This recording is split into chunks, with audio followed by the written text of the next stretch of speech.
കൊല്ലം മയ്യത്തുംകരയിൽ വിദ്യാർത്ഥികളുമായി മടങ്ങുകയായിരുന്ന സ്വകാര്യ സ്കൂളിന്റെ വാഹനം അപകടത്തിൽപ്പെട്ടു. മയ്യത്തുംകര പ്ലാമൂട് ജംഗ്ഷനിലാണ് സംഭവം. സമീപത്തുണ്ടായിരുന്ന ഇലക്ട്രിക് പോസ്റ്റിൽ വാഹനം തട്ടാതെ തലനാരിടയ്ക്കാണ് രക്ഷപ്പെട്ടത്.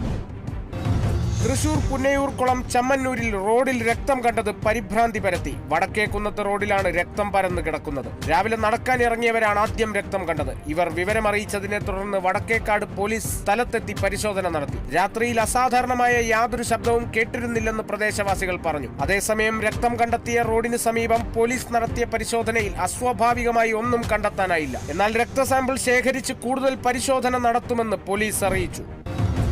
തൃശൂർ ചാലക്കുടി എലിഞ്ഞിപ്രയിൽ ബൈക്ക് വൈദ്യുതി പോസ്റ്റിലിടിച്ച് യുവാവ് മരിച്ചു. ചൌക്ക സ്വദേശി നിവേദാണ് മരിച്ചത്. നിവേദിനൊപ്പം ബൈക്കിൽ സഞ്ചരിച്ചിരുന്ന പാലക്കാട് സ്വദേശി രാഹുലിനെ പരിക്കുകളോടെ ചാലക്കുടിയിലെ ആശുപത്രിയിൽ പ്രവേശിപ്പിച്ചു. എലിഞ്ഞിപ്ര കനാൽ പാലത്തിന് സമീപം ഇന്നലെ രാത്രി 10 മണിയോടെയായിരുന്നു അപകടം.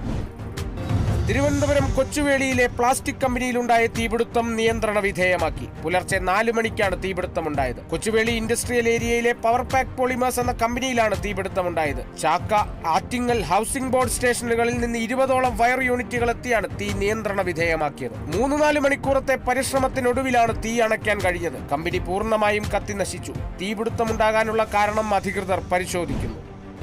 ശൂരനാട് 11ാം വാർഡിൽ കളഞ്ഞുകിട്ടിയ 1 ലക്ഷം രൂപ ഉടമസ്ഥനെ കണ്ടെത്തി തിരികെ ഏൽപ്പിച്ച് മാതൃകയായി ബിൻസി ബാബു. കയ്യിൽ കിട്ടിയത് വൻ തുകയാണെന്ന് മനസ്സിലാക്കിയപ്പോൾ പോലീസിനെ വിവരമറിയിക്കുകയായിരുന്നു.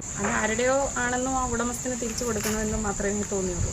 യഥാർത്ഥ ഉടമസ്ഥന്റെ കയ്യിൽ തന്നെ എത്തിച്ചേരണമെന്ന് ആഗ്രഹിച്ചു. തുടർന്ന് പോലീസിന്റെ സാന്നിധ്യത്തിൽ തുക ഉടമസ്ഥന് കൈമാറി. മാതൃകാപരമായ പ്രവർത്തനം നടത്തിയ ബെൻസിയെ വാർഡ് മെമ്പർ സുനിത ലത്തീഫിന്റെ നേതൃത്വത്തിൽ അനുമോദിച്ചു.